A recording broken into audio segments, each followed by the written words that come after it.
Thank you once again for making Locked On Cougars your first view and or listen of the day. All right, let's talk a little bit further about BYU. I had come in, actually 3 questions of similar variety from our Locked On Cougars Insider group. We'll get to the other questions that were submitted in our weekly mailbag in just a little bit. But Ethan, Nate, and also David send in similar questions. So I'm going to sum it up saying this. Jake, are you seeing similarities between the 1984 national championship team and this team in 2024? That's essentially the gist of all 3 of these questions. They were worded different, had some different caveats in it, but it comes down and boils down essentially that question. Are there similarities to the 84 squad that has that national championship trophy and this 2024 squad? Well, I'll say one similarity is out there is that the door for BYU to win a national championship is open right now. In 1984, it was not out of the realm of possibility a team like BYU could win a national championship. We all saw that unfold. Now, I'm not old enough because I was -3, as I like to say. I was born in 1987, but I have a grandfather and a father who are as engrossed in BYU football as anybody at that point, and they watched BYU win that national title. It was a thrilling time, obviously. And the biggest thing for BYU was if you won all your games, you went up to the national polls and teams around you lost, you ended up number 1 and you're ranked number 1 and you're voted national champions. In this day and age, the college football playoff is how they determine the national champion, and we have a 12-team playoff for the first time this year. After BYU won the 1984 title, I'm not breaking any news to anybody I feels like out there. Hopefully I'm not. There were powers that be in college football that said that will never happen again. A team of BYU's caliber, a quote-unquote have-not, what we now call the G5, a G5 team will never win a national championship while we're in charge of the sport. And that was thinking of like the Power 5 level programs at the time. That's why they created the Bowl Alliance back in the 90s. You had the BCS era, obviously this 14 playoff era. All of it was structured so that the haves, the Power 5, now the Power 4, would have the opportunity to win a national championship, whereas the other ones, okay, that's cute, you're here, but you're not winning everything. Since BYU joined the Big 12 Conference, that door literally was shut on them for 39 years, roughly, has been opened back up to the Cougars. Could this season end up the same way it happened in 1984? Yes, it could, but it's going to require a lot more wins because, remember, it's a playoff now. So you have a 12-team playoff, and let's say BYU, they were to run the table here. They go to Arlington at 12-0. They win that. They're 13-0 going into Selection Sunday. They're probably one of the top 4 seeds, and therefore would get a first-round bye into the quarterfinals of this tournament that they're going to have. Now, then you jump in and you have to win multiple games to win a national title at that point. So it's going to require a lot of wins, more wins than BYU had to muster in 1984 to win the national title, but they have the opportunity open to them because they're now members of the Power 5 ranks. Differences. Well, we all know how in 1984 BYU is able to have some magical plays out there. We have not seen a Kyle Morrell flip over the line, dragging down Raphael Cherry from the University of Hawaii yet for this BYU team in 2024. I will also say this. We're halfway through a season. BYU 6-0. They're playing the toughest stretch of games that they're probably going to face all year long coming up in the next 3 games. Oklahoma State tonight, and I get it. Oklahoma State's down on their luck, but still, very tough game, having to travel to UCF. And then, oh, by the way, there's this rivalry game against Utah on November 9th.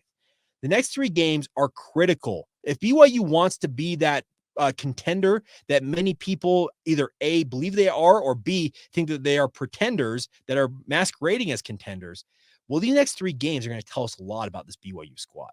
The biggest thing about this BYU team and the perception I get from the outside is that they are a team that is kind of proven like 1984 to be a team that can focus on the here and now.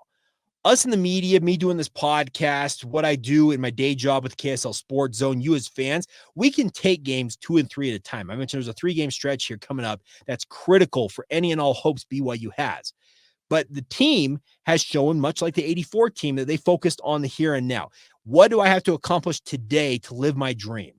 Connor Pay has said it. BYU has a stated goal of winning a national championship. Every team seems to have that every single year, but there are 80 some odd teams. It feels like that's a pipe dream for them.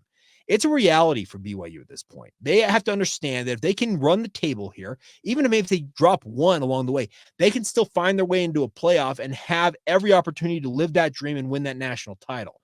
But you cannot get too far ahead of yourself. You can't be looking past Oklahoma State tonight. You can't be looking past UCF next week, a bye week, and then the University of Utah, the rivalry game. You have to literally go day by day here. And that's one thing. The more I talk with people around the 84 squad and the more I read about that team, was they were a collection of individuals who came together as a team and literally were able to kind of just filter out all the other fluff and say, what do I need to do today to make myself the best version I can be in terms of winning football games and being the best football team we can be? That's going to prove to be the difference, the difference or the similarity between this 84 and 2024 team. It would be, I'm just saying it right out front, it would be an absolutely magical thing to watch BYU 40 years after their first national title to have an opportunity to make a run at another one. That's still a long ways off, though. There are still 6 games here, 6 Big 12 conference games that BYU has to endure, get themselves wins in, and more importantly, understand that now that they're at the top of the conference, they now got the bullseye on their back, whereas they were a team that's kind of putting bullseyes on other teams and chasing them down earlier on in the season. The back half of the season will tell us a lot about this team. And obviously, if they want to live that dream, that proverbial national championship dream, and hoist a trophy up, well, it starts tonight. Handle your business against Oklahoma State. You lose games like this, well, that dream will fizzle out real quick. And then the dreams of a Big 12 title, college football playoff, that goes all up in smoke very, very quickly. We'll see. I'm really intrigued how this team has handled business to this point, because I get the sense that they are a team that is very good about focusing on the here and now and handling what they need to handle on a daily basis. I think that so long as they continue to keep that focus where it needs to be, they have a good opportunity to make a run, because the schedule, it actually sets up to be decently favorable to BYU. Yes, road trip to UCF is very tough to make it, 2 time zones, obviously, to the East Coast to play that game. That's tough. Your arch rival, we all know that BYU and Utah have played some absolute classics. That's going to be a tough one. Kansas has been down on their luck. Arizona State, looks a lot more plucky this season. And Houston, well, that's the regular season finale, and who knows what's happening at that point for both sides. But the dream is alive for BYU. What can you do to accomplish and keep that dream alive today? That's all BYU players need to focus on. I feel like I'm kind of giving them a pep talk, as it were, but that's their job. Us in the media and as fans, we can go out there and talk more about the bigger picture stuff. But the players, if they want to live that dream and have that big picture become a reality, well, go out and do your thing tonight and beat the Oklahoma State Cowboys and then move along to the next step. All right, coming up here in just a minute, we will finish out today's show with more questions from you, our Locked On Cougars Insider Group. They have been really, really good that have come in. We've got some basketball ones, got football related, and we even have a few that are off the cuff. We will fit in as many as possible in the time remaining that we have right here on Locked On Cougars.